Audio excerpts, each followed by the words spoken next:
আসসালামু আলাইকুম। মনে করুন আপনার কোনো বন্ধুর অগ্নিভয় রয়েছে, তো আপনি অগ্নিকুণ্ড জ্বালালে আপনার বন্ধু অগ্নিদগ্ধ হয়ে অগ্নিশর্মা হয়ে অগ্নিমূর্তি ধারণ করে আপনার অগ্নি পরীক্ষা নিতে চাইল। এখন আপনি তো বিপদে পড়ে গেলেন, কিভাবে এই অগ্নি পরীক্ষা থেকে রেহাই পেতে পারেন।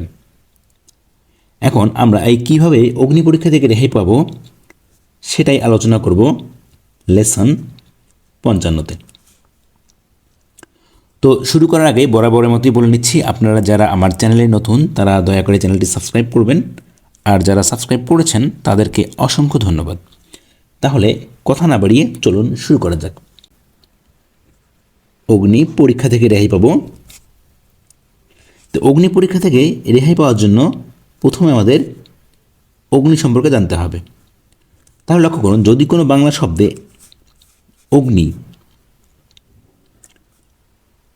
অগ্নি বা অগ্ন থাকে, অগ্নি বা অগ্ন থাকে, তাহলে আমরা কি করব? তাহলে ও বা অ, এখানে অ দিয়ে মনে রাখি, অ প্লাস যখন দন্ত ন আছে এবং রস্বইকার আছে, এই প্রথমটা ধরছি আমরা, প্লাস রস্বইকার, এই তিনটাকে যুক্ত করলে কি হচ্ছে? স্বরেও ন রস্বইকার, এই যে ও নি, এইভাবে যুক্ত করে মূল শব্দের সঙ্গে যুক্ত করে লিখব, শব্দের সাথে যুক্ত করে লিখব।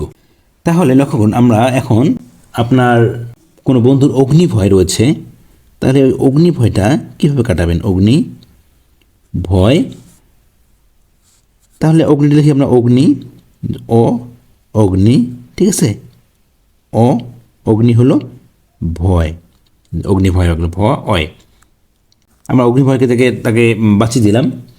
এবার আপনি অগ্নিকুণ্ড জ্বালালেন, তাহলে অগ্নিকুণ্ড জ্বালালে কীভাবে অগ্নিকুণ্ড জ্বালাবেন? অগ্নিকুণ্ড, এই যে নয়ের শিখে নি, অগ্নি, এই যে অগ্নি হয়ে গেল, কয়ের শিখরে কু, নয় ডয় শিখরে যে অগ্নিকুণ্ড, ঠিক আছে, অগ্নিকুণ্ড হয়ে গেল, অগ্নিকুণ্ড জ্বালালেন এবং সে অগ্নিশর্মা হয়ে গেল,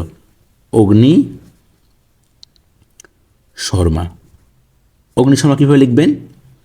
তাহলে আবার লিখলাম নয়ের শিখে নি, এই যে অগ্নি স ময়রেফ আকারে, যে অগ্নিশর্মা হয়ে গেল, অগ্নিশর্মা। এবার যদি লিখি অগ্নিদগ্ধ, সে তো অগ্নিদগ্ধ হয়ে গিয়েছে, গয় হয়, অগ্নিদগ্ধ। এটা কীভাবে? সেম জিনিস, অগ্নি দ গ ধ, এই যে অগ্নিদগ্ধ। এটা আপনারা আরও সুন্দর করে লিখতে পারেন যে অগ্নি দ নিচ থেকে উপর গ ধ, এই যে অগ্নিদগ্ধ। এবার আমরা অগ্নি পরীক্ষা চলে আসলাম, অগ্নি পরীক্ষা। এবার অগ্নি পরীক্ষা কীভাবে দেবো? তাহলে আমরা আবার সেম জিনিস, অগ্নি, তাহলে এবার প দেবো আমরা, অবশ্যই যুক্ত হবে, আমি তো বলেছি যুক্ত করে লিখতে হবে, মূল শব্দের সঙ্গে যুক্ত করে লিখতে হবে। তাহলে প বা শেষে রি দেখি যুক্ত খ আকার, যে যুক্ত খ আকার বা কয় আকার, অগ্নি পরীক্ষা। এই হয়ে গেলো আমাদের অগ্নি পরীক্ষা। যাই হোক, আমরা অনেক পরীক্ষা দিলাম, অগ্নি পরীক্ষা দিলাম এবং অগ্নি পরীক্ষা থেকে পাশও করলাম। তাহলে এবার আমরা বাক্য গঠন করি।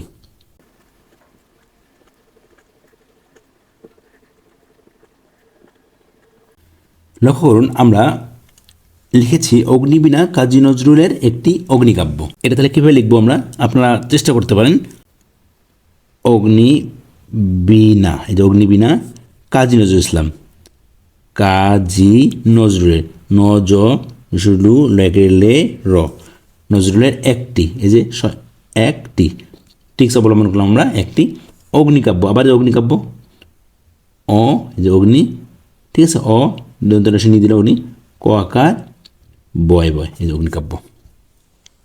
তাহলে অগ্নিবীণা কাজী নজরুলের একটি অগ্নিকাব্য হয়ে গেল। খুবই সহজ না? আমার তো মনে হয় বাংলার থেকে শর্টহ্যান্ডে বেশি সহজ। আশা করছি আপনাদের কাছেও এটা অনেক সহজ মনে হচ্ছে শর্টহ্যান্ডটা। আজকের মতো এখানে শেষ করছি, দেখা হচ্ছে পরবর্তী ভিডিওতে। সে পর্যন্ত ভালো থাকবেন, আল্লাহ হাফেজ।